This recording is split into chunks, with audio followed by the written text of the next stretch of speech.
So now that we know the holding grounds of where trout lie and the life cycles of a fly, let's discuss various ways that you can do fly fishing to imitate these stages and to hit those locations. So what is nymphing? Nymphing is the fly fishing technique that utilizes the nymph or the emerger fly pattern under the water. Historically, the nymph fishing was used with what we would call today a traditional wet wing fly. These were used in tandem up to 10 flies across, both under the water and on the surface. As time progressed and fly tyers concentrated more on mimicking species, the nymph was developed and is used today. Today's modern nymph fly uses natural and synthetic materials, including weighted presentations, to bring the fly down to the feeding zone where the fish will bite. Nymph fishing can be both used in still water and moving water. For this lesson, we're going to go into detail on moving water, because if you master this, then it'll be a lot easier when you get to that still water presentation. So how do we start out nymphing? Let's start up with your fly rig setup. We're going to start by using a full leader, 8 to 10 feet long. Or you can combine tippet to create your own leader. Let's try to make it 8 to 10 feet long. After we have our leader set up, we're going to want to tie on our first nymph. In later lessons, we're going to discuss using multiple nymphs, but for this lesson, I want you to get comfortable with using one fly, some additional weights, and an indicator. After your fly is on, make sure to debarb the hook by crimping down the barbs with your fishing pliers. This will make it a lot easier when removing the fly after you've landed a monster trout. Second, we're going to add on some weight. Depending on the depth of water, you might need to add additional weight to reach the feeding zone of the trout you're seeking. I typically start out with 2 number 0 split shots. I place them 12 to 16 inches above my fly. When you start to fish, you'll immediately know if this is too much weight, because your line is going to feel like it's hitting every rock on the river bottom. If you don't like split shot, you can also use putty or wrap weights, but it depends on your personal preference, and I like the split shot. I typically like to start out with more weight and then remove it if needed, depending on how shallow the section I'm fishing. For deep water, I'll add 1 or 2 additional weights. For shallower water, sometimes I won't even fish with weights at all.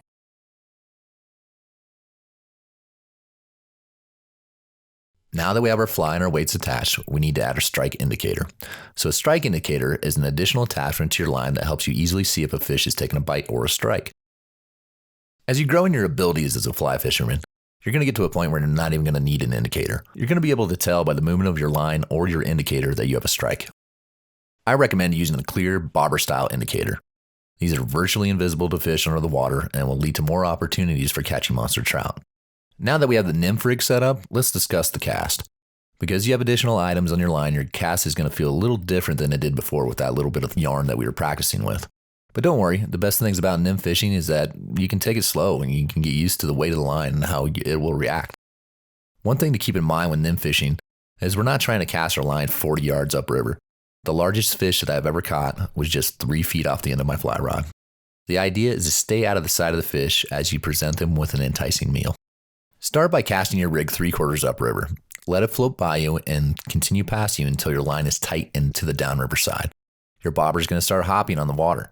And when you feel this, simply lift up your rod for another cast. You'll sometimes hear this called as the water load. Instead of your arm creating the force of the backswing, you're letting the water do it for you. Once you get comfortable with the weight of your rod, practice the roll cast to see how it reacts on the same type of situation. The most frustrating thing about nymph fishing is that when you try to do it too fast, your line's going to get tangled up in a million different ways, and you're going to end up spending most of your day untangling the mess. So take it slow. When you finally land a monster trout, the time you took to place a fly correctly will be well rewarded. Nymph fishing is considered a dead drift fishing presentation. This means that you're trying to make sure that the fly has no movement at all as it goes down the water. So you might be asking yourself, how do I do this with this dead drifting if it's under the water? This is where your indicator comes in handy. In previous lessons, we kind of showed you how that flying V behind it kind of told you, hey, something's not right. I'm having too much drag. That's when we have to do our mins. So if your presentation isn't moving in a realistic flow on the river, min the excess line accordingly. In later lessons, we're going to discuss how to attack if a fish is taking your fly if you have a hit. Next, we're going to discuss dry fly fishing.